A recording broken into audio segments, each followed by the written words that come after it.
We clearly are big players in the CTV space and have been doing that for quite some time. CTV had, like any new technology, had different waves. In the early days, it was mostly a kind of a test and learn type of an environment. What happened last year in let's say 2019, 2020, is that it became almost like the standard, is that obviously streaming is here to stay. And then a lot of marketers were faced with the question, how do I manage my reach and frequency? It's obvious that people are cutting their cord and turning into streaming, specifically ad-supported streaming. However, the question arises, how do I make sure that my next dollar is well placed? How do I buy another household and not the same household again?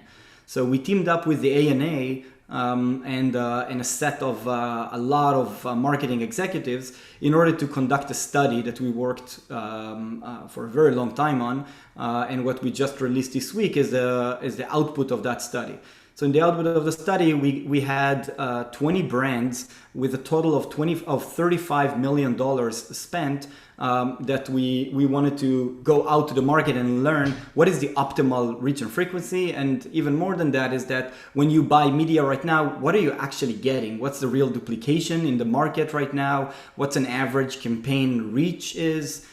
Just to highlight few numbers, what we've seen, and all of this data is available within the Innovid Innovid website to download, is just to highlight two data points. One of them is that we've seen that an average campaign that we've ran through a pretty large study only reached 13% of the overall households, US ad-supported exposed households. So of the overall families and homes that watch ad-supported streaming, an average campaign only reached 13%, 1/3 of them. So there's definitely a room for growing and optimization.